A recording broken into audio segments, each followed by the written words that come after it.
memberikan hormat pada Ustaz kami.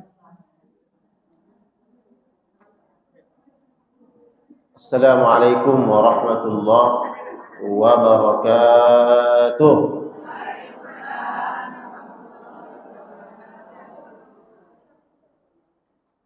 Alhamdulillahilladzi arsala rasulahu Muhammadan ila kaffatin nas basyiran wa nadhira wa da'iyan ila rabbih wa sirajan munira. Asyhadu an la ilaha illallah wahdahu la syarika lah wa asyhadu anna Muhammadan abduhu wa rasuluh. Allahumma salli wa sallim wa barik wa karrim wa an'im ala rasulina wa habibina wa nabiyyina wa syafi'ina maulana Muhammad wa ala alihi wa ashabihi wa man sara ala nahjihi wastanna bi sunnatihi ila yaumiddin. Amma ba'du. Para jamaah sekalian, para ummahat yang dimuliakan, dicintai dan dibanggakan oleh Allah Subhanahu wa taala. Pertama dan yang paling utama, kita mengucapkan rasa syukur kita kepada Allah Subhanahu wa taala di dalam majlis yang dimuliakan oleh Allah Subhanahu wa taala. Karena sungguh atas nikmat karunia, hidayah dan kebaikan kasih sayang Allah, maka kemudian kita dikuatkan hati kita oleh Allah, melangkahkan kaki ke tempat yang dimuliakan oleh Allah ini, dan kita yang hadir insyaAllah mendapatkan kemuliaan, dosa-dosa kita dihapus, derajat kita diangkat oleh Allah Subhanahu wa taala. Allah memberikan kemudahan-kemudahan dalam hidup kita atas kebaikan yang kita lakukan. Amin ya rabbal alamin. Tak lupa kita sampaikan dengan penuh kerinduan dan penuh kecintaan kepada Rasulullah sallallahu alaihi wasallam. Kita sampaikan selawat salam kepada Rasulullah dengan penuh kerinduan dan kecintaan. Semoga di akhirat kelak kita semua dipantaskan dan layak mendapatkan syafaat Nabi Muhammad sallallahu alaihi wasallam. Syafaat masuk surga semuanya. Amin. Dengan membawa seluruh keluarga kita, anak cucu kita masuk surga bersama. Amin ya rabbal alamin. Salawat salam untuk keluarga Nabi dan para sahabat Rasulullah dan umat-umat Rasulullah yang menegakkan dan memperjuangkan dan mencintai syariat Nabi Muhammad sallallahu alaihi wasallam. Alhamdulillah, hari ini di tanggal 15 Rabiul Awal, saya senang hadir di majlis kajian para bunda-bunda sekalian. Amin ya rabbal alamin. Nampak wajahnya berseri-seri, wajahnya bercahaya karena rindu dengan Rasulullah sallallahu alaihi wasallam. Ada pancaran keimanan, ada pancaran kerinduan dan kecintaan kepada Rasulullah sallallahu alaihi wasallam. InsyaAllah kita semua kelak di akhirat diakui oleh Nabi menjadi umatnya. Amin ya rabbal alamin. Hari ini tanggal berapa Rabiul Awal? Tadi saya nyebut tanggal berapa? 14 atau 15? 15. Hari Jumat, Sabtu, Ahad, Senin. Ya kan? 12, 13, 14, 15. Ingat tanggal merahnya kemarin Jumat kan? 12 Rabiul Awal. Jamaah sekalian, ketika kita menyebut dan berbicara tentang bulan Rabiul Awal, maka yang teringat adalah sosok manusia mulia, kekasih kita, panutan hidup kita, manusia yang paling dicintai dan yang paling dekat dengan Allah. Siapa dia? Nabi Muhammad sallallahu alaihi wasallam. Itulah yang teringat, itulah yang terbayang. Sosok mulia, kekasih Allah, Habibullah. Sosok mulia yang dicintai, Khalilullah, kekasih Allah.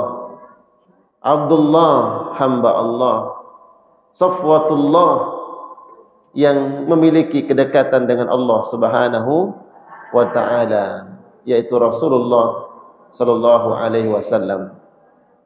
Maka insyaallah di kajian kita hari ini kita akan membahas, berbicara tentang sosok mulia ini, Nabi kita Nabi Muhammad sallallahu alaihi wasallam.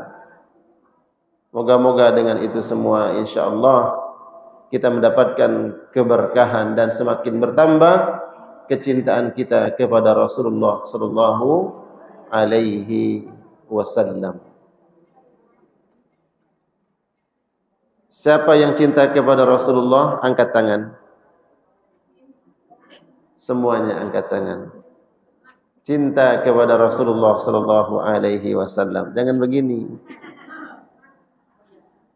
Mudah-mudahan insyaallah semuanya nanti dapat berziarah ke Rasulullah sallallahu alaihi wasallam, Mekah, Madinah. Amin ya rabbal alamin.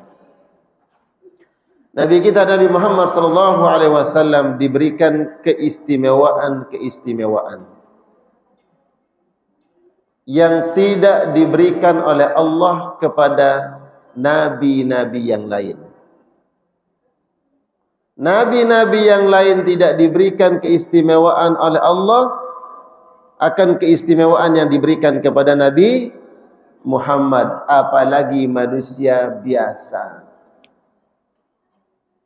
Keistimewaan itu hanya diberikan kepada Rasul kita Nabi Muhammad sallallahu alaihi wasallam. Ada yang diberikan keistimewaan kepada nabi-nabi yang lain, keistimewaan ini juga diberikan kepada Nabi Muhammad sallallahu alaihi wasallam. Jadi jamaah sekalian, ada kekhususan, ada kemuliaan yang hanya diberikan kepada Nabi Muhammad, tidak diberikan kepada nabi yang lain. Kalau ada nabi yang lain diberikan keistimewaan oleh Allah, keistimewaan ini juga diberikan kepada Nabi Muhammad sallallahu alaihi wasallam. Silakan catat semuanya. Apa kekhususan atau keistimewaan Nabi Muhammad sallallahu alaihi wasallam yang tidak diberikan kepada nabi-nabi yang lain? Yang pertama, Nabi kita Nabi Muhammad sallallahu alaihi wasallam diutus oleh Allah untuk seluruh makhluk. Untuk seluruh makhluk. Manusia, bangsa jin, binatang-binatang, tumbuhan-tumbuhan, semuanya mendapatkan kebaikan, rahmat dari Allah lewat Nabi Muhammad sallallahu alaihi wasallam.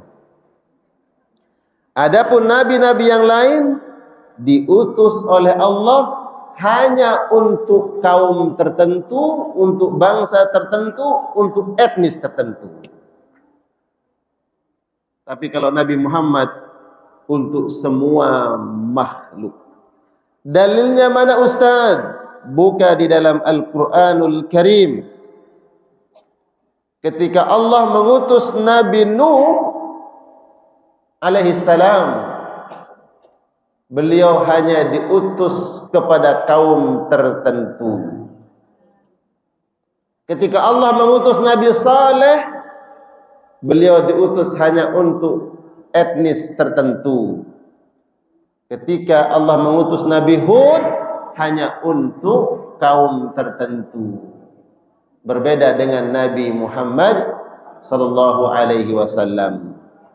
Buka surat Al-A'raf. Quran surat ke-7 ayat 59. Silakan. Siapa qari kita yang siap baca? Al-A'raf Quran surat ke-7 ayat 59.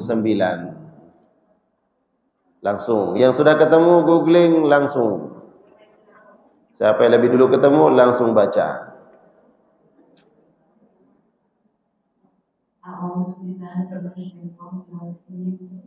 Bismillahirrahmanirrahim. Laqad arsalna Nuhan ila qaumihi faqala ya qaumi ibudullaha ma lakum min ilahin ghairuh. Cukup. Allah berfirman, laqad arsalna Nuhan ila qaumihi faqala ya qaumi ibudullaha ma lakum min ilahin ghairuh. Apa kata Allah?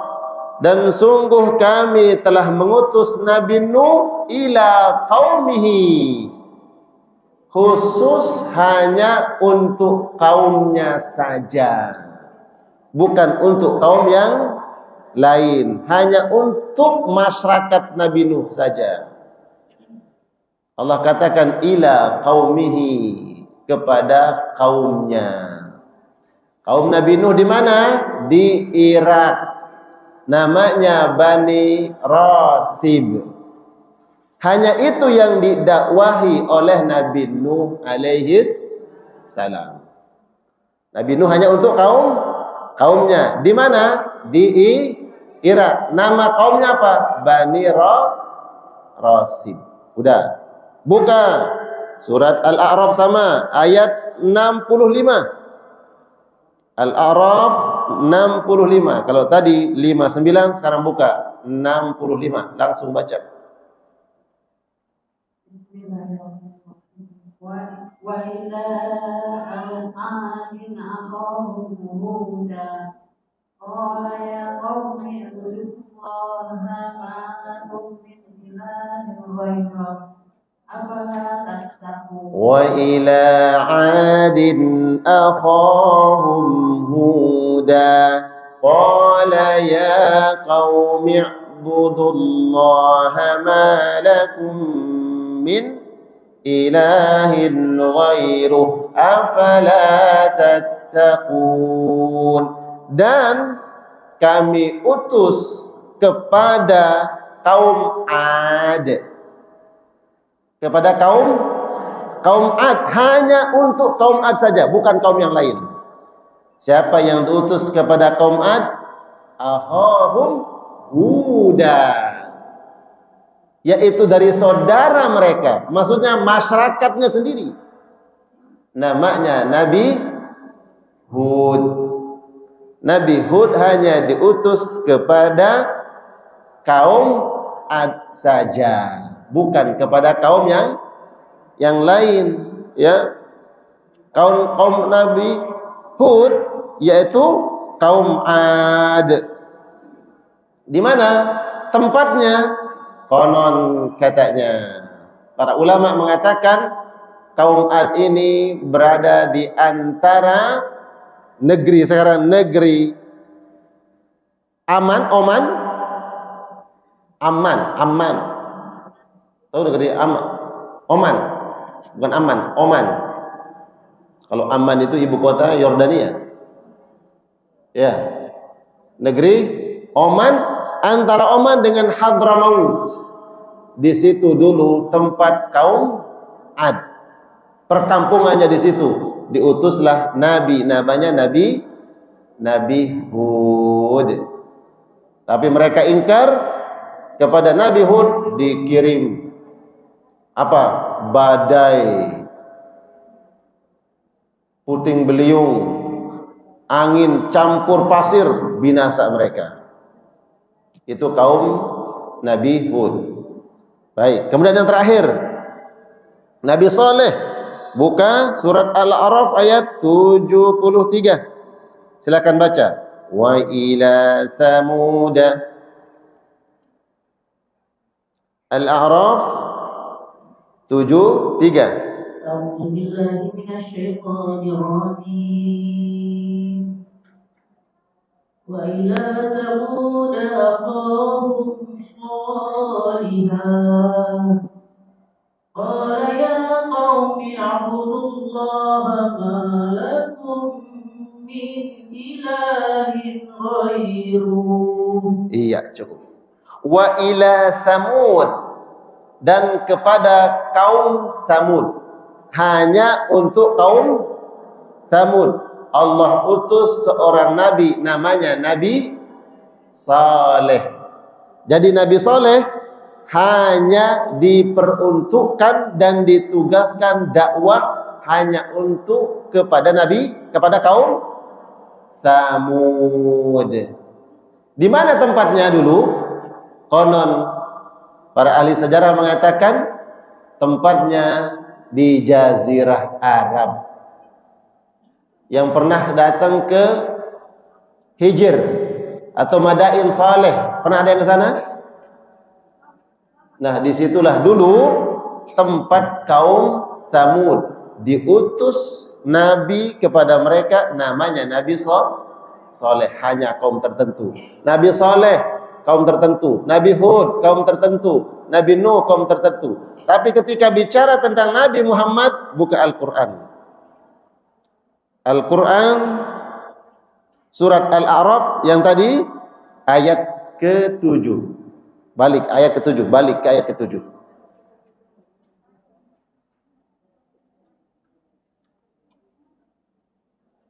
Sudah ketemu ayat ke-7? Wa qala subhanahu wa ta'ala fi haqqi sayyidina Muhammad. Allah berbicara tentang kemuliaan, keutamaan Nabi Muhammad dalam firman-Nya. Silakan dibaca.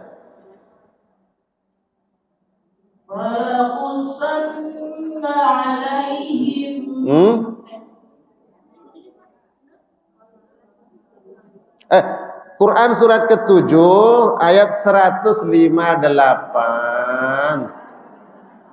Bukan ayatnya tadi, Qurannya 7 158. Ya. 158. Qul ya ayyuhan nas. Suratnya surat ke-7 Al-A'raf 158. Bunda temu? Silakan.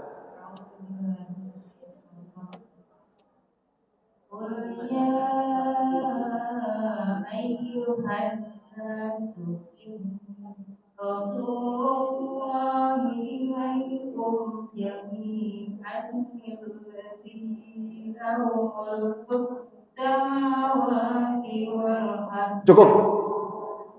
Allah berfirman, ya qul ya ayyuhan nas.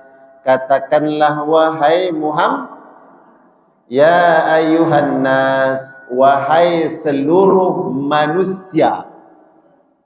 Seluruh manusia, bukan hanya kaum Ad, bukan hanya kaum Tsamud, bukan hanya Bani Rasib, seluruh manusia, apapun etnisnya, suku bangsanya, warna kulitnya, bahasanya, manusia. Ya ayuhan nas, wahai sekalian manusia, inni rasulullahi ilaikum jami'a. Ketahuilah, aku ini utusan Allah yang diutus kepada kalian semua. Itu keistimewaan Nabi Muhammad. Allah utus kepada seluruh manusia, bukan hanya kepada kaum atau etnis atau bangsa tertentu. Hanya Nabi Muhammad yang diberikan kedudukan seperti itu. Ya. Kemudian saya bacakan di dalam Al-Quran surat Al-Anbiya ayat 107. وَمَا أَرْسَلْنَاكَ إِلَّا رَحْمَةً لِلْعَالَمِينَ. Al-Anbiya 107. Di ujung ayatnya Al-Anbiya 107. Quran surat 21. Nah, ada yang mau baca? Silakan. Ayat 107 di akhir ayatnya.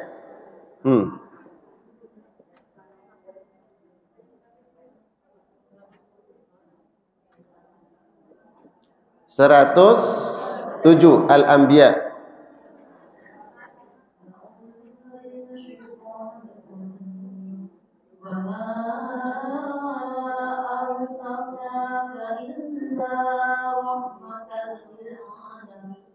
Cukup.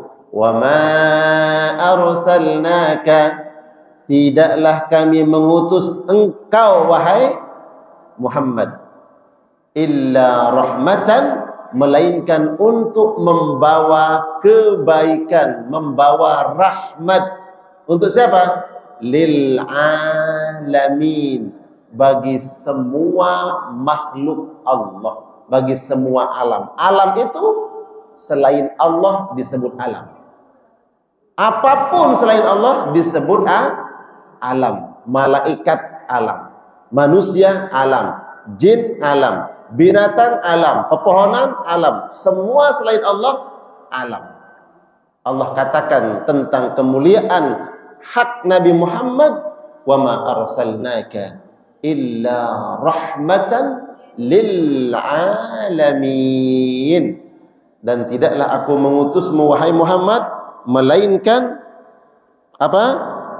Membawa rahmat bagi seluruh alam. Itulah kemuliaan Nabi Muhammad sallallahu alaihi wasallam.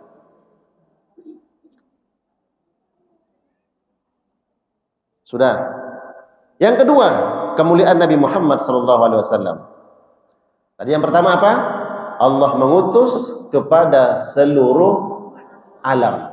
Berbeda dengan nabi-nabi yang lain. Nabi-nabi yang lain diutus oleh Allah hanya untuk kaum tertentu. Paham sampai di sini? Ya. Paham kemuliaan Nabi kita? Paham. Kedua,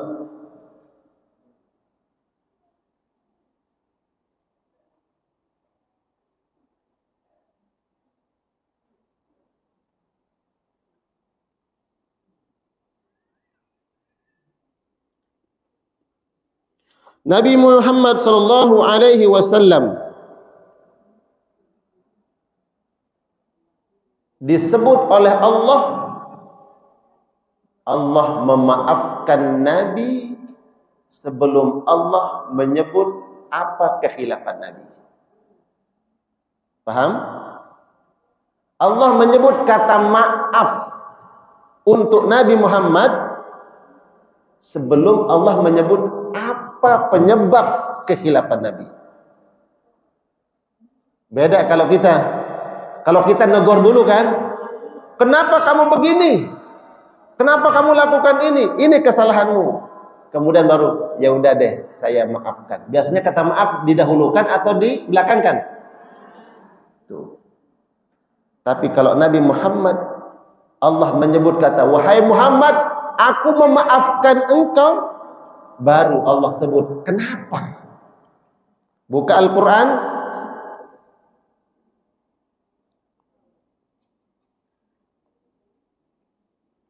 surat At-Taubah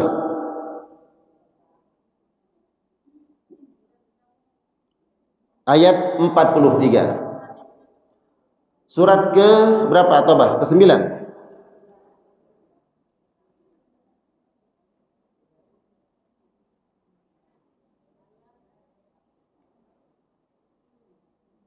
Ayat 43.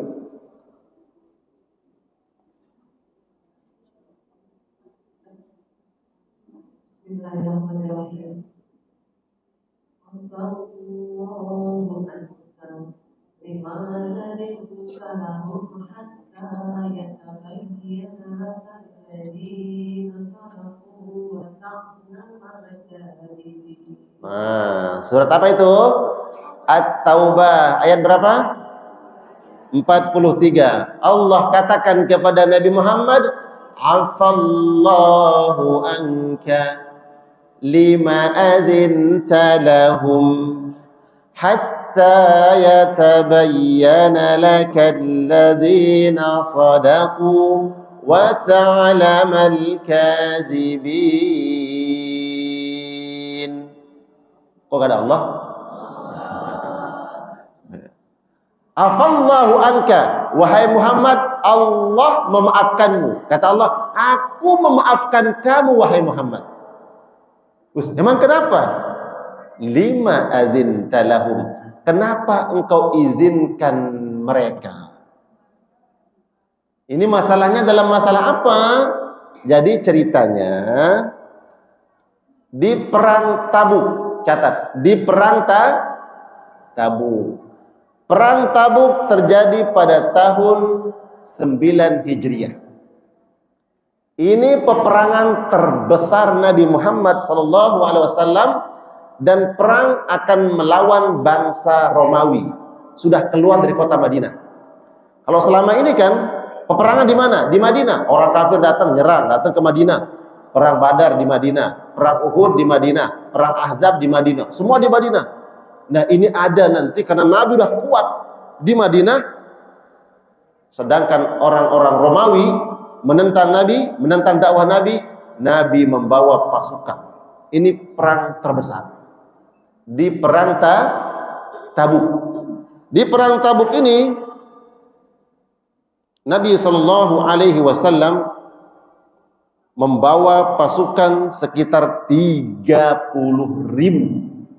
Masya Allah, banyak nggak tuh? Banyak nggak? Tergantung lawannya. 10 banyak nggak? Banyak kalau lawannya cuma 1. 10 banyak nggak? Sedikit kalau lawannya 100.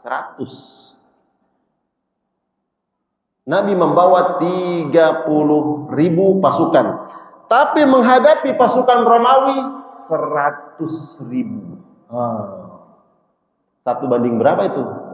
Hitunglah. 1 orang lawan 3. Nabi 30.000, bangsa Romawi 100.000. Pasukan yang mereka siapkan di perang Tabuk. Nah, disitulah kemudian Nabi, karena ini peperangan terbesar, Nabi memerintahkan orang yang sehat, anak-anak muda, untuk ikut bersama Nabi. Karena ini pasukan yang dilawan besar. Yang sibuk tinggalkan kesibukannya. Yang berdagang, yang bertani, utamakan perang. Silakan yang mau berinfak, Nabi membuka donasi sekali-kalinya tuh. Silakan yang mau berinfak, karena ini kita butuh logistik yang besar. Bayangkan 30.000 pasukan melawan 100.000. Yang mau berinfak silahkan, dibuka, diumumkan tuh, silahkan yang mau berinfak. Datanglah Utsman bin Affan menginfakkan 1/3 hartanya. Datang Abu Bakar menginfakkan seluruh hartanya. Abu Bakar, berapa hartanya yang diinfakkan Abu Bakar? Bukan 1/3, semuanya. Mana masmu mana? Apa yang di rumah dikeluarkan semua. Sampai kaget Nabi. Ya Abu Bakar, begini banyak yang mau keluarkan? Ada yang kamu tinggalkan buat keluargamu? Kata Abu Bakar, enggak, habis semuanya Rasulullah. Itu imannya Abu Bakar. Terus kata Nabi, madza tarakta li ahlika? Apa yang engkau sisakan buat anak dan keturunanmu? Kata Abu Bakar, aku tinggalkan apa janji Allah dan Rasulnya.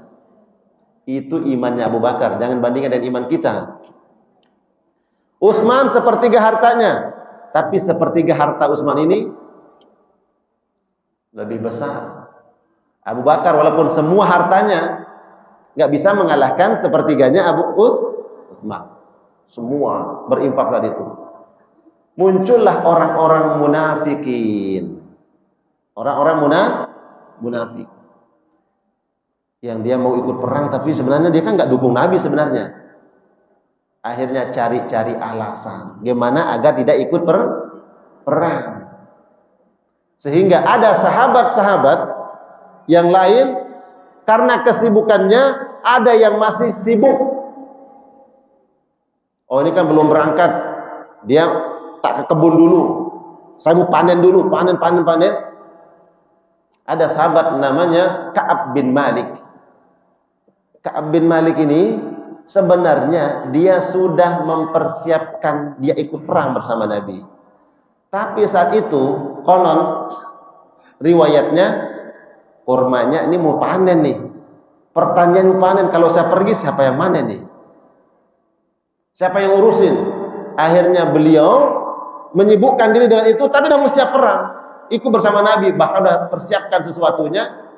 Tapi ternyata dengan kesibukannya itu, ya ntar saya nyusul, ntar saya nyusul, 3 hari ternyata dia nggak bisa nyusul. Pulang Nabi dalam peperangan ini, Nabi menang, pulang. Kemudian datanglah para sahabat yang tidak ikut perang dan orang-orang munafik, kemudian bilang, Rasulullah maafkan kami nggak bisa ikut begini. Akhirnya ya udah, kata Nabi, nggak apa-apa, tunggu keputusan Allah saja.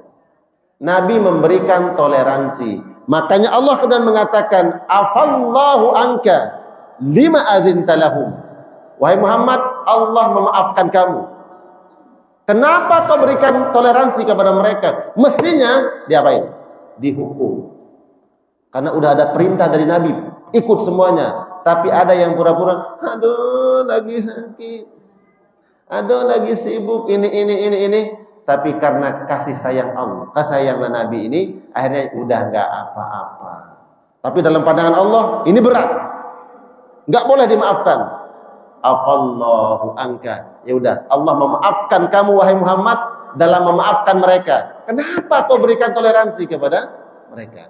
Artinya begitu cara Allah menegur Nabi Muhammad sallallahu alaihi wasallam.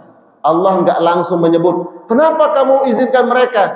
Tapi Allah memaafkanmu. Enggak. Disebut kata pemaafan terlebih dahulu, baru kemudian Allah nyebut kenapa. Paham? Itulah kemuliaan Nabi Muhammad sallallahu alaihi wasallam. Allah menyebut kata maaf untuk Rasulullah sebelum disebut apa sih yang membuat Allah menegur Nabi Muhammad sallallahu alaihi wasallam. Kemuliaan Rasulullah sallallahu alaihi wasallam. Kemudian berikutnya, catat yang keberapa? Yang ketiga.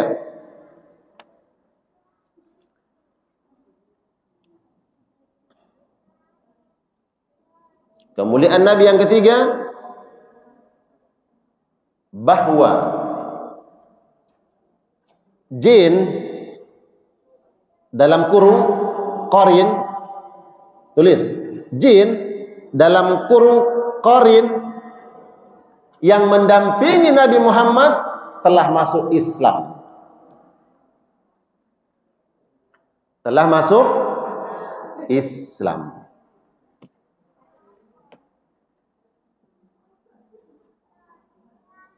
Berbeda dengan qarin manusia yang lain. Ya, berbeda dengan qarin manusia yang lain. Karena setiap manusia ini ada bangsa jin yang selalu menemani manusia. Di mana posisinya? Sebelah kiri. Tuh, kelihatan kan? Tuh, sebelah kirinya. Terasa nggak? Dia bilang nggak? Ustadz tuh gosipin kita tuh. Hah? Semua manusia, termasuk nih di saya nih. Kamu ngapain sih? Memang ada, cuma kita nggak lihat aja.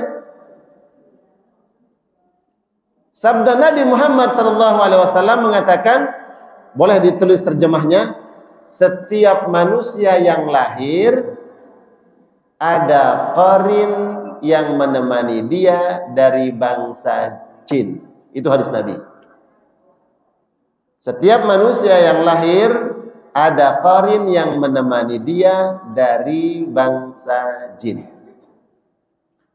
Bunyi hadisnya dalam bahasa Arab, ma min mauludin illa waqad wukila qarinuhu minal jinni.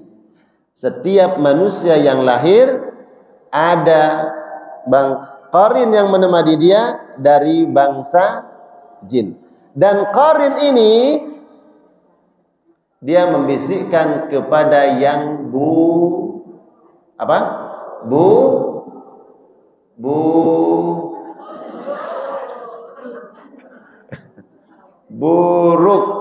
ya, busuk, sama aja tuh. Dia membisikkan kepada yang buruk. Dan ini menjadi ujian buat semua manusia, termasuk kita, termasuk bunda semuanya. Makanya kalau tiba-tiba sumutnya, pagi-pagi tiba-tiba sumutnya kencang begini, jangan-jangan nih korinnya tiba-tiba nggak ada angin, nggak ada hujan,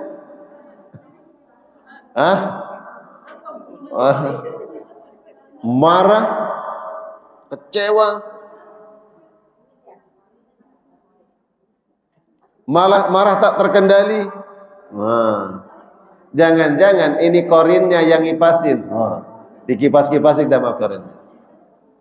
Tuh, udah nyap-nyap aja tuh suami, nyap-nyap. Ya kan? Satu nyap-nyap. Atau korinnya bilang, mau kajian, ini jadwal kajian jam berapa? 8:30. Udah, nggak usah ngaji, libur aja sekarang. Tidur. Di rumah aja. Coba hubungin tuh yang satu lagi, ajak shopping aja. Ngobrol lagi korinnya di sono. Godain kamu sono ya, aku godainnya di sini. Suruh nelpon, shopping yuk. Kita kan ngaji. Udah, ngajinya bulan depan aja. Korinnya kerjasama tuh, ya. Qarin manusia itu ada di mana? Kata Nabi, di sebelah kiri. Tugasnya apa? Tanda kutip, tugasnya apa? Membisikkan yang buruk. Itu ujian buat kita. Jangan bertanya, kenapa Allah ciptakan qarin? Berarti Allah ciptakan yang buruk dong.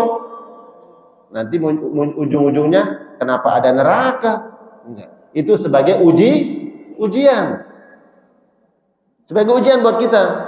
Kalau kemudian kita mampu mengalahkan qarin kita ini, maka kita diberikan pahala oleh Allah.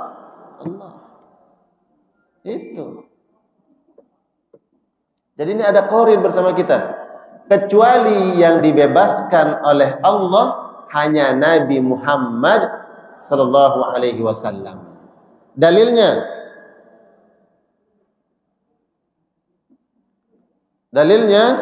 hadis Nabi sallallahu alaihi wasallam tadi saya sebutkan, ma minkum min ahadin illa waqad wukila bihi qarinuhu minal jinni. Setiap kalian, kata Nabi, ada qarin yang menemani kalian dari bangsa jin. Qalu, sahabat bertanya, wa iyyaka ya Rasulullah, apakah sama engkau juga ada ya Rasulullah? Qala wa iyyaya, iya sama saya pun ada, kata Nabi. Illa, kecuali annallaha a'anani alaihi fa aslama, Allah menjaga saya sehingga qarin saya ini masuk Islam. Qarin Nabi sallallahu alaihi wasallam yang sudah masuk Islam. Adapun qarin-qarin yang lain, dia membisikkan kepada yang buruk. Ini kemuliaan Nabi Muhammad sallallahu alaihi wasallam. Jadi kemuliaan yang ketiga apa? Qarin semua manusia tidak dijamin oleh Allah apakah dia masuk Islam atau tidak.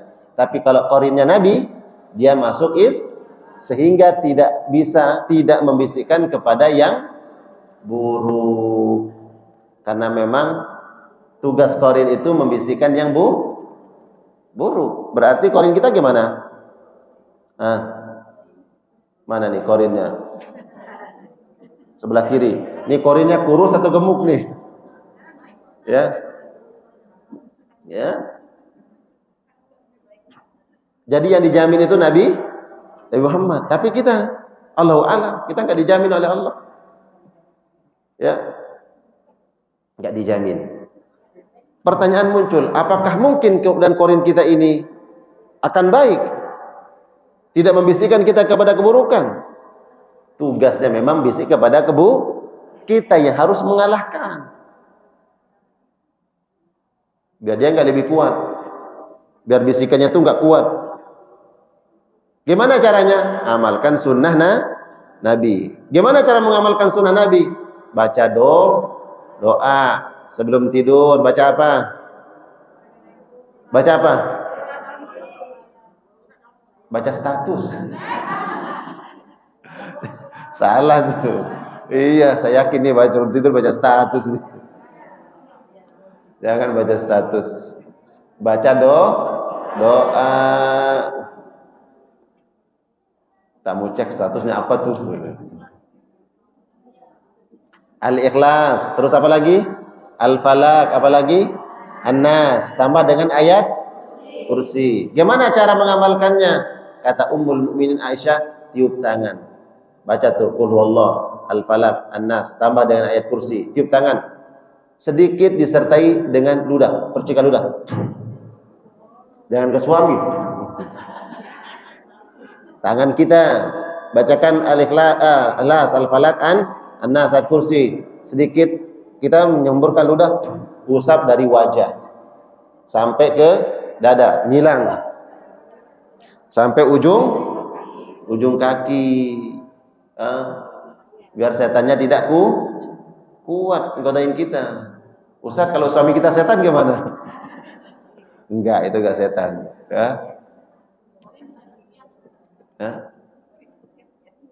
Jadi semua qarin selain Nabi Muhammad berpotensi menjerumuskannya dalam keburukan. Nah, karena berpotensi kita dijerumuskan dalam keburukan, diajarkanlah doa oleh Nabi. Doanya apa tadi? Al-Ikhlas, Al-Falaq, An-Nas, ayat kursi, tiup tangan, usap seluruh tubuh. Kalau suami kita nggak mau melakukan itu, kita yang bacain. Oh, dia nggak perlu baca, bacain. Tiup tangan, usap dia, kaget dia. Emang kenapa? Bilang, Pak, kau udah setan tadi sebelah kirimu. Bacain, ya. Begitu juga anak kita. Makanya anak kecil yang suka rewel, kok malam-malam nggak bisa tidur, kayak ketakutan, ngelihat sesuatu nunjuk-nunjuk, bacain Al-Ikhlas, Al-Falaq, An-Nas, ayat kursi. Jangan-jangan korinnya, bacakan, tiup tangan, usap wajahnya. Ya, paham? Masya Allah. Ini kemuliaan yang keberapa? Ketiga, kemuliaan Nabi Muhammad sallallahu alaihi wasallam, diberikan kemuliaan. Hanya qarin Nabi Muhammad tidak membisikkan kepada yang buruk. 3. Lanjut. Keempat.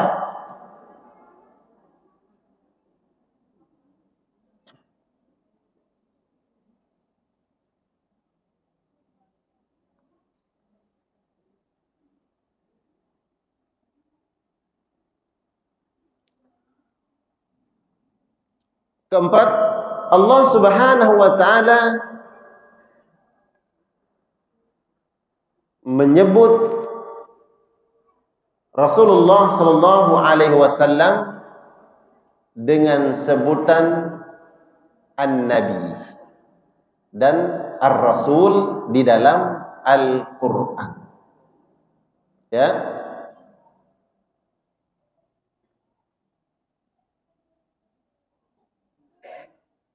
Allah menyebut Rasulullah dengan sebutan apa? An-Nabi, dengan Rasul di dalam Al-Quran. Berbeda dengan Nabi yang lain, ketika Allah memanggil mereka disebut namanya. Ya, disebut nama mereka. Contoh, ya Adam, kalau Nabi Adam dipanggil oleh Allah, ya Adam, namanya disebut Adam. Ya, Kalau Nabi Muhammad tidak disebut ya Muhammad, enggak ada dalam Al-Qur'an. Enggak ada ya Muhammad, itu enggak ada. Yang ada adalah ya ayyuhan nabi, ya ayyuhar rasul. Jadi ketika Allah memanggil Nabi Muhammad, Allah tidak memanggil dengan sebutan namanya, tapi memanggil dengan sebutan gelarnya. Apa gelar Nabi? Ar-Rasul. Apa gelar Nabi? An-Nabi. Dalilnya dalam Al-Quran, silakan buka. Surat Al-Ma'idah ayat 67. Al-Ma'idah 67. Silakan baca.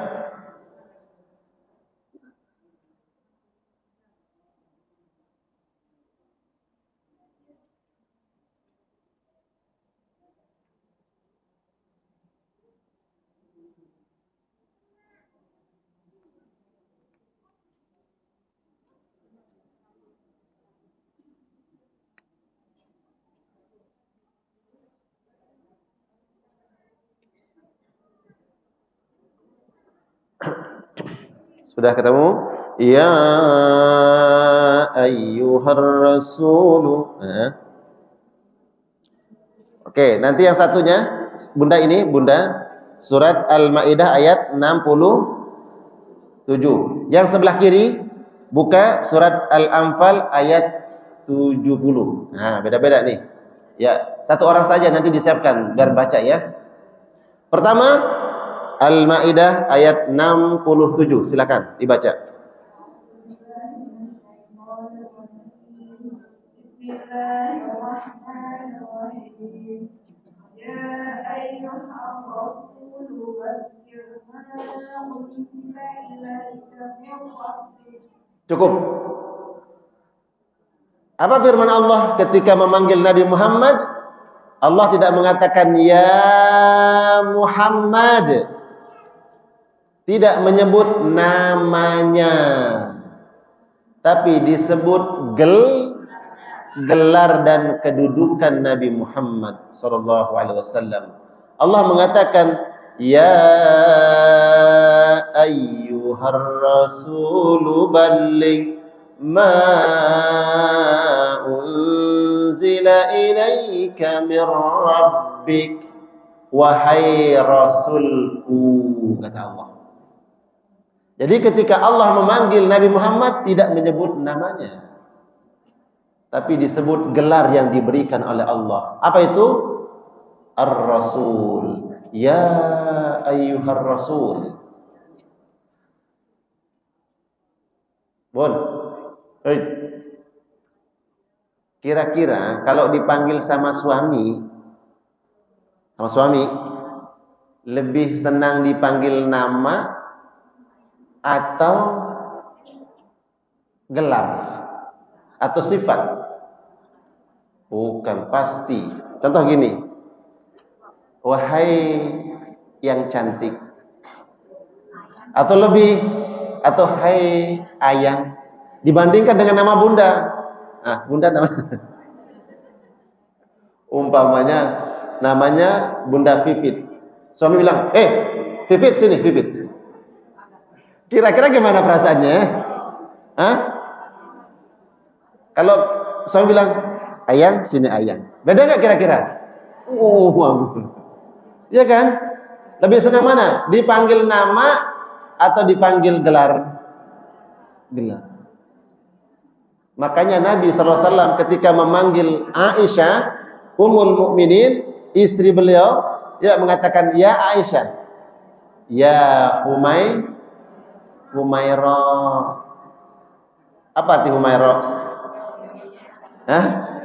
Wahai yang pipinya kemerah-merahan. Masya Allah. Ini ada merah-merah. Masya Allah. Itu contoh ya, contoh. Kan bunda sendiri lebih senang dipanggil ayang dibandingkan nama sama suami. Betul nggak? Enggak, ini benar nggak? Atau dipanggil nama yang lain? Kan kalau namanya Pipit sini, kan nggak enak dipanggil suami begitu, ya kan? Saya nggak pernah manggil gitu sama istri saya. Nama istri saya Astuti. Astuti sini. Enggak. Ya. Begitu juga ini adab. Nabi itu dipanggil oleh Allah tidak disebut wahai Muhammad, tapi ya ayyuhar rasul, wahai utusanku, wahai rasul. Kemudian dari surat Al-Anfal tadi siapa? Surat Al-Anfal ayat berapa? 70.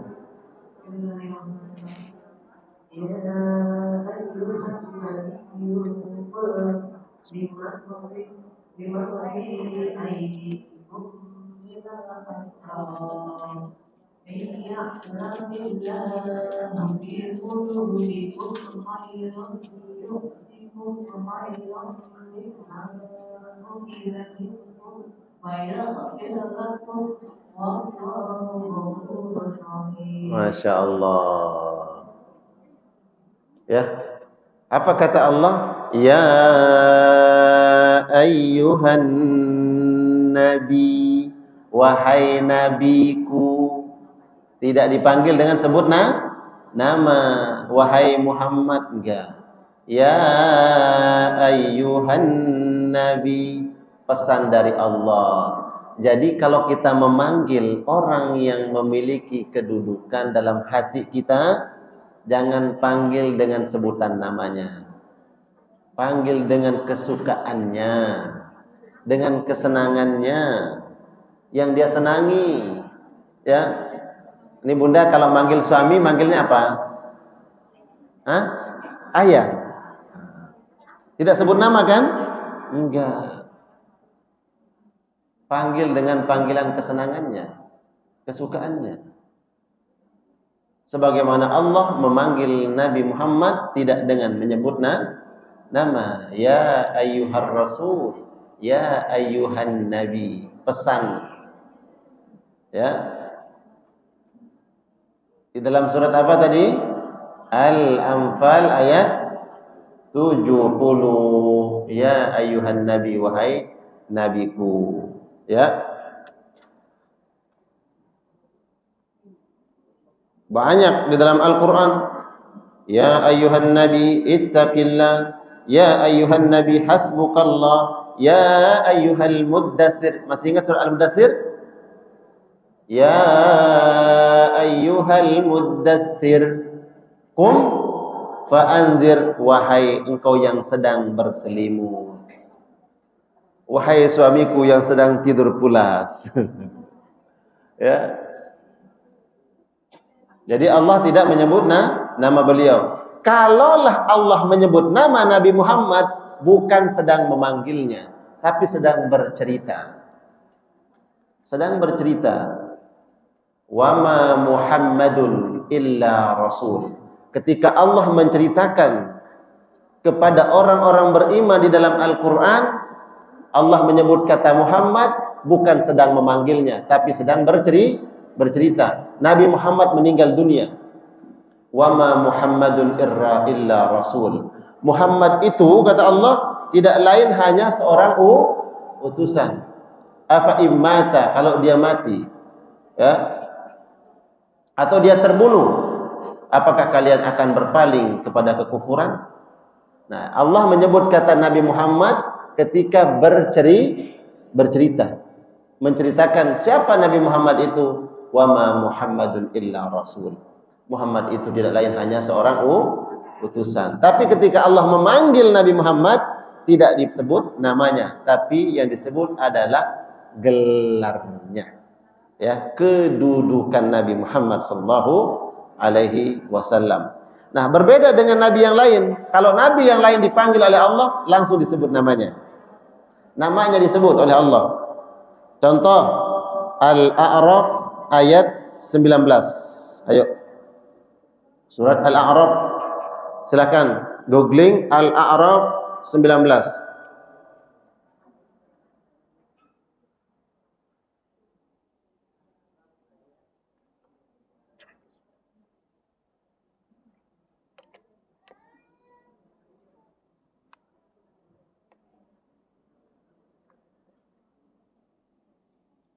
Al-A'raf ayat 19. Sudah? Kalau sudah ada yang ketemu Al-A'raf ayat 19, sebelah kanan. Sebelah kanan cari Al-A'raf ayat 144.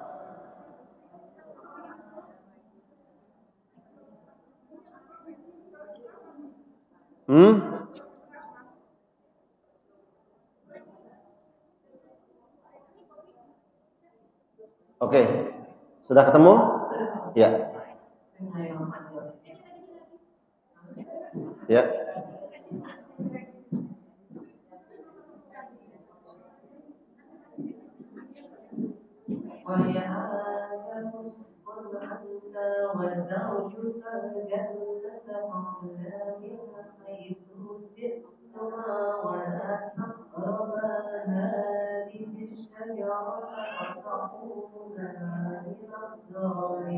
Ya, Allah memanggil siapa di sini? Allah memanggil siapa? Nabi Adam. Nabi Adam enggak dipanggil ya Nabi, enggak dipanggil ya Rasul, tapi dipanggil oleh Allah dengan disebut namanya. Ya Adam, uskun anta wa zaujukal jannah. Wahai Adam, Adam, kamu tinggal sama istrimu di sini. Di mana? Di Al-Jannah, surga, disebut namanya. Hai Adam, tinggallah kamu di sini bersama istrimu. Disebut nama Nabi Adam, tidak disebut gelarnya. Al-A'raf ayat berapa tadi? 100. Yang berikutnya 144, silakan.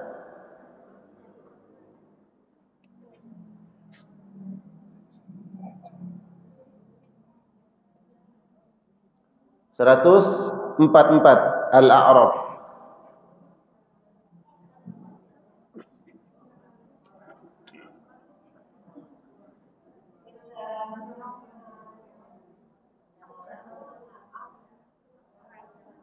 Qala ya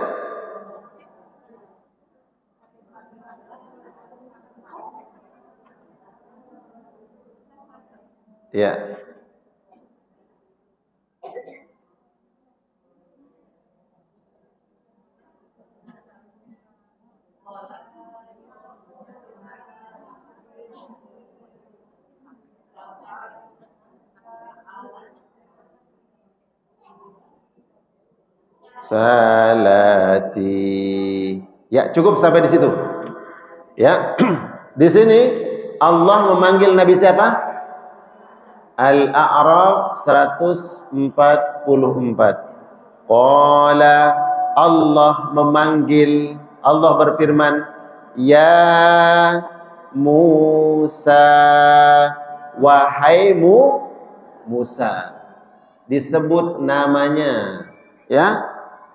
Disebut nama, bukan disebut an-nabi, bukan disebut ar-rasul. Ya Musa, wahai Musa, inni istafaituka 'alan nasi birisalati. Aku memilih engkau dari kalangan manusia untuk membawa risalahku, menjadi seorang rasul. Tapi ketika Allah memanggil Nabi Musa, disebut namanya.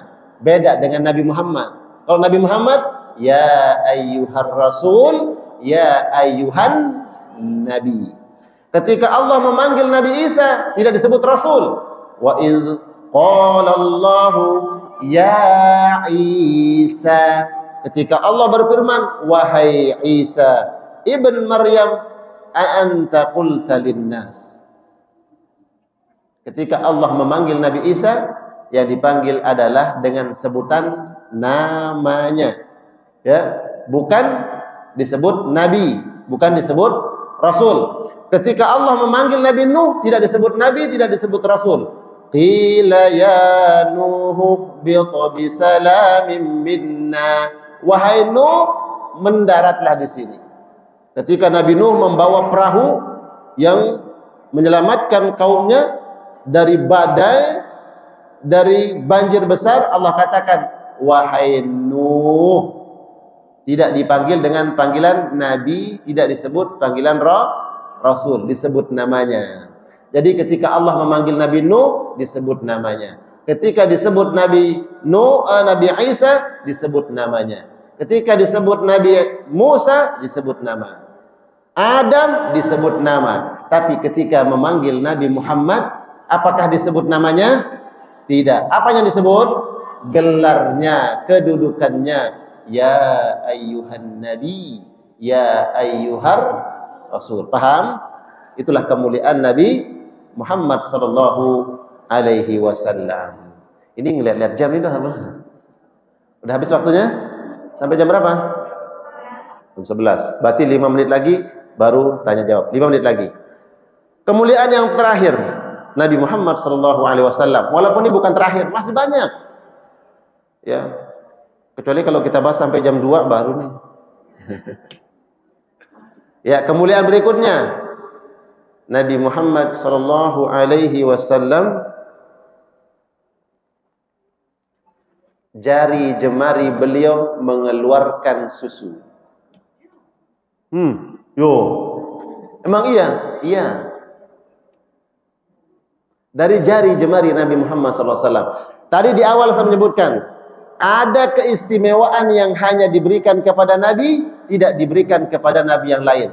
Kalau ada Nabi diberikan yang lain, keistimewaan oleh Allah, Allah juga berikan keistimewaan itu kepada Nabi Muhammad. Paham? Apa keistimewaan Nabi Musa? Sebutkan. Sebutkan keistimewaan Nabi Musa. Tongkatnya membelah lautan. Apalagi? Tongkatnya dia pukulkan ke batu, keluar mata air. Itu keistimewaan yang Allah berikan kepada Nabi Musa. Ya, tongkatnya dipukulkan ke batu, batunya mengeluarkan mata air, 12 mata air. Nabi Musa. Wajar, mata air itu keluar dari mana? Dari bumi, wajar. Itu mukjizat, tapi masih memungkinkan. Ya keluar dari bumi. Ya enggak? Tiba-tiba keluar air. Kata Umar bin Khattab, tidaklah itu lebih menakjubkan dibandingkan dengan Nabi Muhammad SAW. Kalau Nabi Musa diberikan keistimewaan oleh Allah, tongkatnya yang beliau pukulkan ke batu mengeluarkan 12 mata air. Sungguh ada yang lebih menakjubkan. Apa itu?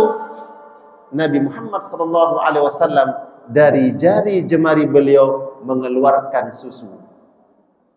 Mana lebih menakjubkan? Mana lebih istimewa? Keluar air dari batu atau keluar air dari tangan? Dari tangan. Kalau dari batu biasa, karena batu ada di bumi. Mata air keluar dari bumi. Keistimewaan Nabi Muhammad sallallahu alaihi wasallam. Saya tanya, apa keistimewaan Nabi Isa? Menghidupkan orang yang sudah mati. Pernah nggak ketemu ada orang katanya mati suri, dianggap udah mati, udah dikuburin. Oh dikuburin, tiba-tiba hidup lagi. Pernah nggak ada begitu? Ada konon, tapi itu belum mati sebenarnya. Ya, atau udah mati mungkin baru setengah gitu. Masih wajar. Ada manusia udah mati, hidup, ada terjadi. Tapi nggak ada ceritanya, ada daging bisa hidup. Ada nggak daging bisa hidup? Enggak. Nabi Isa diberikan keistimewaan oleh Allah, dia bisa menghidupkan orang mati. Kata Umar, tidaklah itu lebih menakjubkan, lebih mengherankan? Tidak. Yang lebih mengherankan itu adalah Nabi Muhammad SAW. Ketika Nabi dihidangkan sepotong daging oleh perempuan Yahudi, perempuan Yahudi ini pura-pura baik ke Nabi. Pura-pura baik. Ternyata sepotong daging itu sudah dibumbui racun. Racun apa? Racun mematikan, bukan racun cinta. Racun agar Nabi mati. Orang Yahudi, perempuan.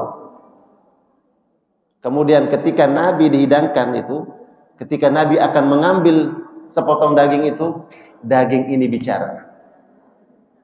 Daging itu mengatakan, ya Muhammad, la ta'kulni fa inni masmumah. Wahai Muhammad, jangan sentuh saya, jangan makan saya. Saya ini sudah dibumbui racun.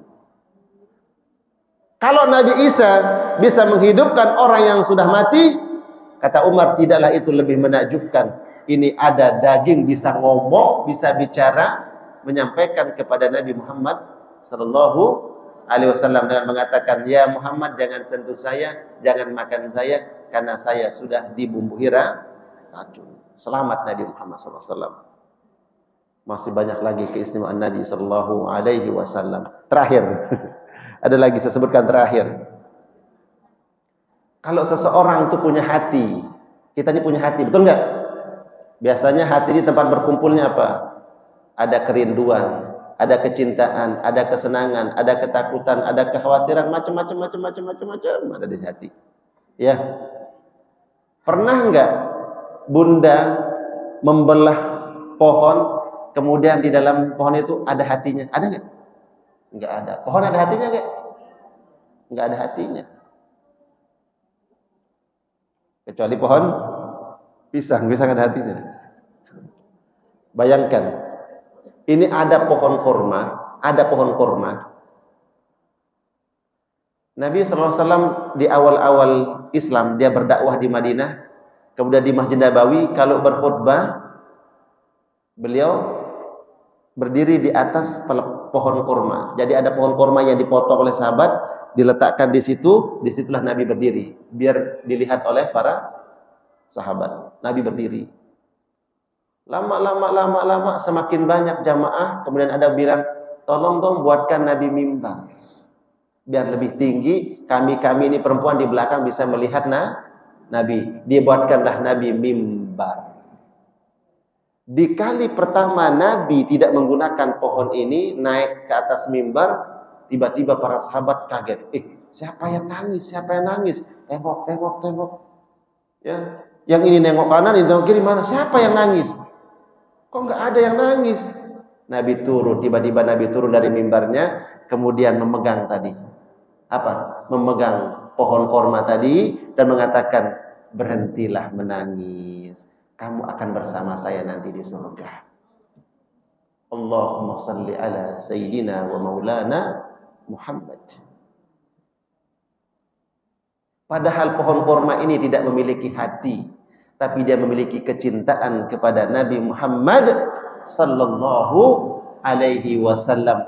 Bayangkan, pohon korma mendapatkan janji dari Nabi, dia akan masuk surga bersama Nabi karena cintanya kepada Nabi. Bagaimana dengan kita yang memiliki hati yang memendam kerinduan kecintaan kepada Rasulullah sallallahu alaihi wasallam?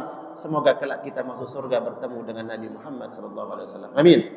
Ya Rabbal alamin. Paham? Mudah-mudahan insyaallah kita mencintai Rasulullah sallallahu alaihi wasallam. Kenapa kita bahas ini? Karena momentum Rabiul Awal. Bulan ini mengingatkan kita akan sosok mulia kekasih kita Nabi Muhammad sallallahu alaihi wasallam. Baik, karena waktunya sudah cukup, mudah-mudahan apa yang kita sampaikan, apa yang kita dengar, apa yang kita dapatkan menjadi magnet penguat kecintaan kita kepada Nabi Muhammad sallallahu alaihi wasallam. Amin ya rabbal alamin. Baik, silakan kita buka sesi tanya jawab sampai jam 11. Ibu ada yang mau bertanya?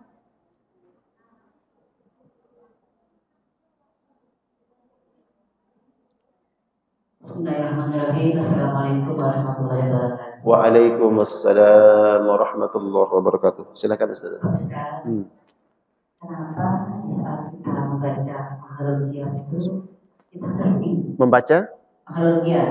Mahalul Qiyam, ya. Kalau lagi maulid gitu, Ustaz. Kalau ya Nabi salam, ya. Itu kenapa berhenti, Pak Ustaz? Satu itu. Ya. Kedua, kemarin saat saya melaksanakan ibadah umroh, tiba-tiba di Masjid Nabawi ada ibu saya. Lihat? Ibu saya tersenyum di depan mata saya. tiba-tiba gitu kayak Lihat saya sambil tersenyum. Ya. Di Raudhah. Di dalam masjid pas saya sholat. Iya. Itu aja banyak saya dengan terima kasih. Assalamualaikum. Waalaikumsalam warahmatullahi wabarakatuh. Di pembacaan Barzanji ya ada mahallul qiyam. Mahal artinya waktu atau tempat, al-qiyam berdiri. Maka dia akan baca Barzanji itu ada kemudian jamaah berdiri. Ya Nabi salam alaika, ya Rasul salam alaika, ya Habib salam alaika, salawatullah alaika. Berdiri.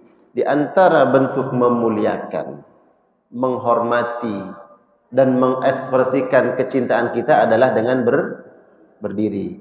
Nih, kalau umpamanya tiba-tiba ada orang datang, orang yang kita cintai, orang yang kita hormati, seperti katakanlah orang tua kita lagi duduk depan rumah nih, tanpa ada kabar, dia ngasih kejutan, tiba-tiba emak kita, bapak kita, orang tua kita datang, langsung muncul, kira-kira kita diam duduk, dia nyamperin kita mau salaman, atau kita yang, ya Allah, mama kok nggak ngasih tahu, kok nggak ngabarin, papa kok ngabarin, kita langsung bangkit atau tidak? Bangkit. Berdiri atau tidak? Berdiri. Nyamperin atau tidak? Nyamperin. Siapa yang nyamperin? Dia atau kita nyamperin orang tua? Kita yang buru-buru nyamperin, salim, cium tangan.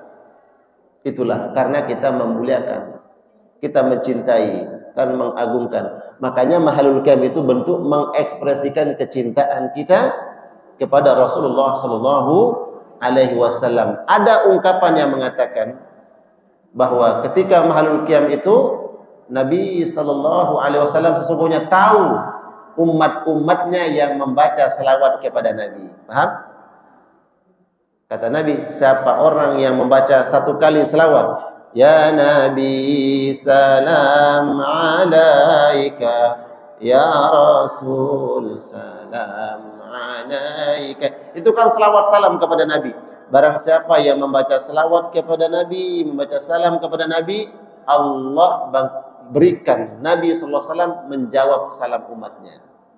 Ya, Nabi menjawab salam kita. Ya, jadi Nabi tahu bahwa Nabi SAW ada umat-umatnya yang sedang menyampaikan selawat salam kepada beliau, maka Nabi menjawab semua selawat salam kita. Begitu ya? Ya. Allahu a'lam. Ada mengatakan Nabi hadir di majelis kita, Allahu a'lam bisawab. Ya, ada mengatakan begitu, ada mengatakan tidak. Tidak, Nabi tidak hadir di majelis, tapi Nabi tahu kita membaca selawat. Ada yang mengatakan Nabi hadiri majelis kita, Allahu a'lam bisawab. Tapi pendapat saya yang paling kuat adalah sesuai dengan hadis Nabi, bahwa Nabi tahu kita membaca selawat, maka Nabi pun menyampaikan salam selawat untuk kita semua. Gitu ya. Amin. Ya Rabbal alamin. Kemudian tadi, semoga itu sebagai bisyarah, kabar gembira. Ya, kabar gembira. Karena begini, keluarga kita, terutama orang tua kita yang sudah meninggal dunia, ada kalanya dibukakan hijab oleh Allah, sehingga mengetahui apa yang dilakukan oleh keluarganya yang masih hidup. Makanya hati-hati. Hati-hati kita sebagai seorang anak. Kalau seorang anak berbuat maksiat, berbuat dosa, kemudian Allah buka hijab itu terhadap orang tua kita yang sudah meninggal dunia, kemudian dia tahu dan dia lihat kita sebagai anaknya yang berbuat dosa, berbuat maksiat, maka dia sedih di sana. Iya, itu disebutkan di dalam kitab At-Tazkirah karangan Imam Al-Qurtubi. Hati-hati kita berbuat dosa dan maksiat, karena orang tua kita yang sudah meninggal dunia memungkinkan dibuka hijabnya oleh Allah, sehingga dia tahu apa yang dilakukan oleh anaknya yang masih hidup. Kalau yang dilakukan maksiat dan dosa, orang tuanya sedih di sana. Sebaliknya, Allah bukakan hijab orang tua kita yang sudah meninggal dunia, dan kita sedang melakukan kebaikan, ibadah, mendekat kepada Allah, maka orang tua kita di sana pun senang, ya Allah, ternyata anakku melakukan kebaikan. Jadi itu insyaallah sebagai bisyarah ustazah, ya, mudah-mudahan itu menandakan bahwa orang tua kita yang sudah meninggalkan kita, dia senang, dia bahagia dengan apa yang kita lakukan. Itu sudah pasti. Kita berada di tempat yang paling baik dalam ibadah. Tentu pahala kita dapatkan, apalagi kita doakan terhadap orang tua kita yang sudah meninggal dunia, maka dia pun senang bahagia di sana. Allahu a'lam. Baik, pertanyaan kedua.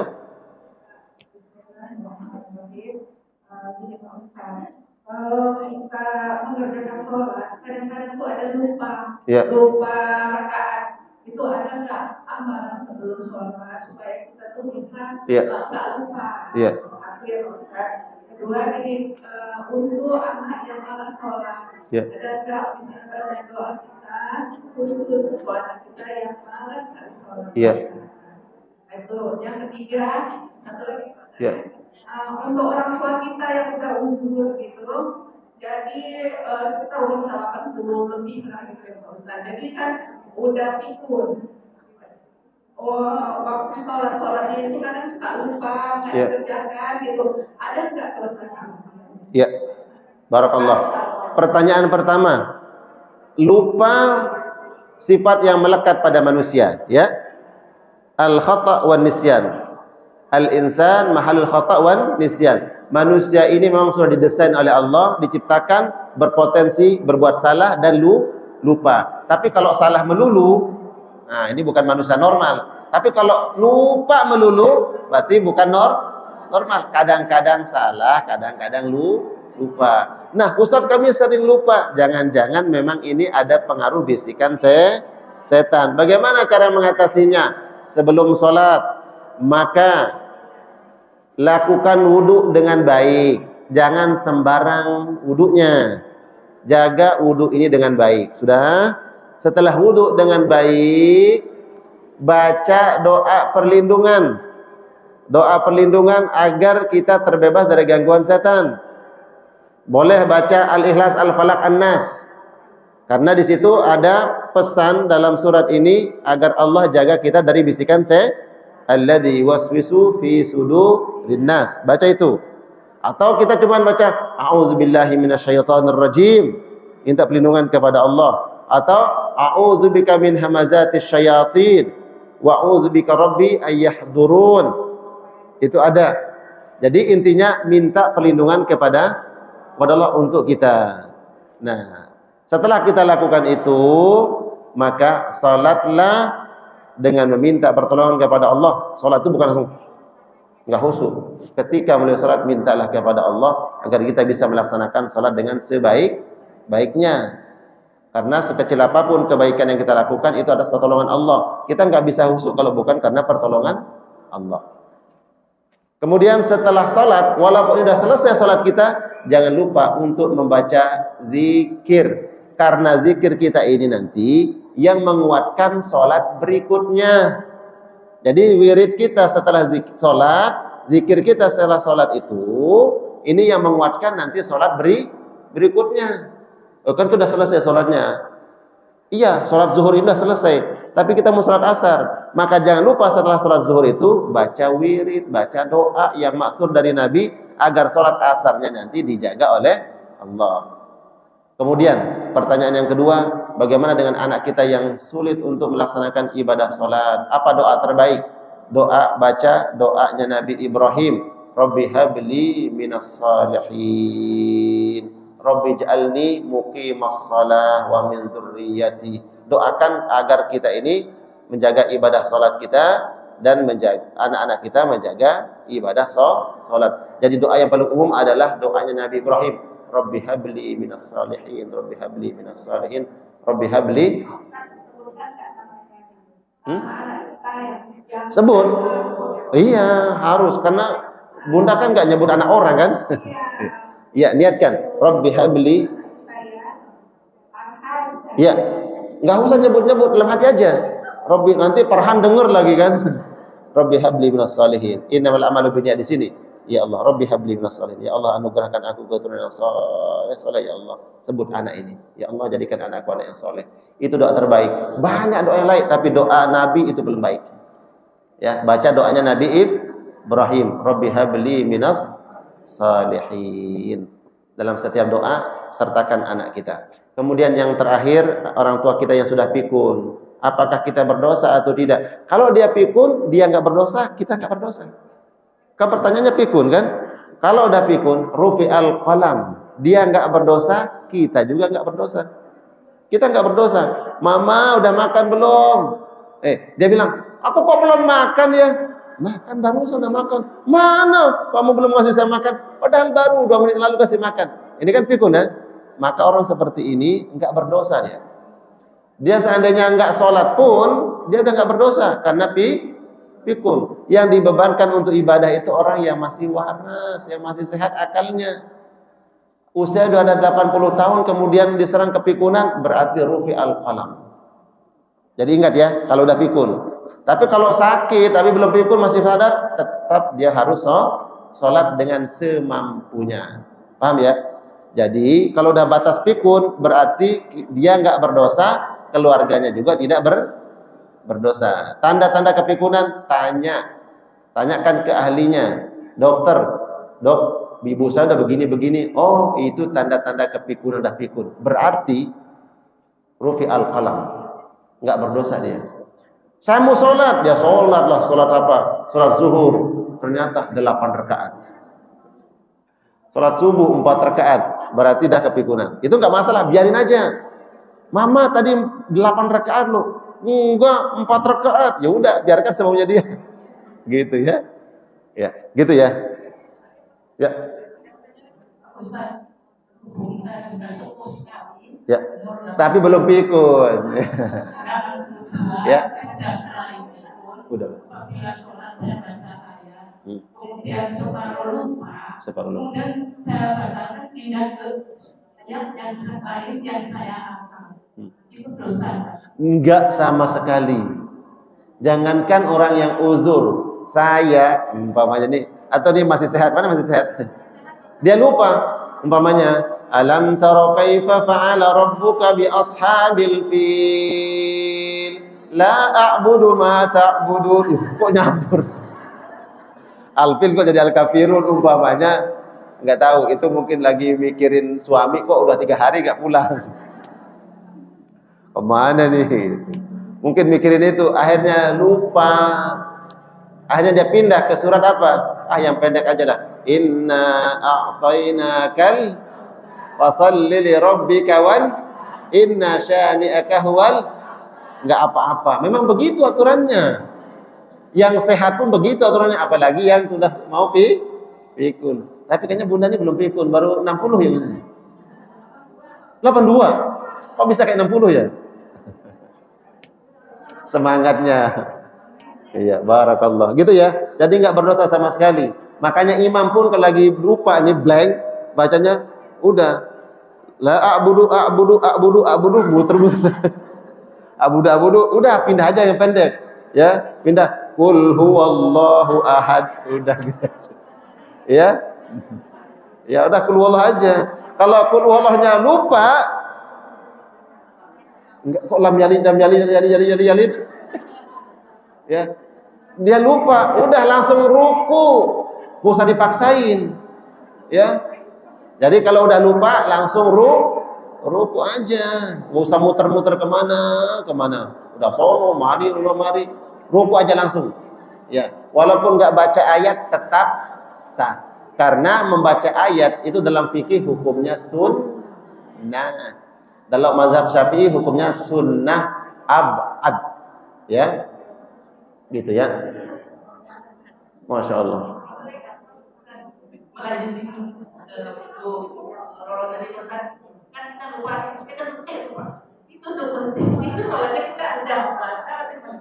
Nyebut.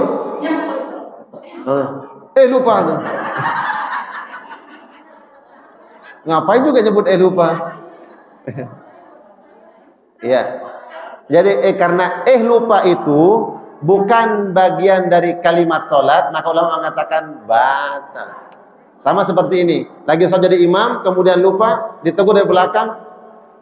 Makanya tadi kamu kok jadi imam. Nah itu batal tuh. Ya sama. Jadi jangan latah. Ini kan latah, lupa gitu. Apalagi lain nyebutnya, ya kan? Udah sholat lagi nyebutnya yang enggak lagi. Batal karena dia bukan dari kalimat sholat. Kecuali bentuknya doa boleh. Jangan lupa astagfirullah, enggak batal karena itu doa. Karena dalam sholat itu ada doa. Gitu ya. Baik, mudah-mudahan kajian kita diberikan manfaat oleh Allah. Masya Allah, semangat membahas tentang kemuliaan Nabi. Semoga kita mendapatkan kemuliaan di dunia dan di akhirat. Amin. Ya Rabbal Alamin wa lafu minkum. Assalamualaikum warahmatullahi wabarakatuh.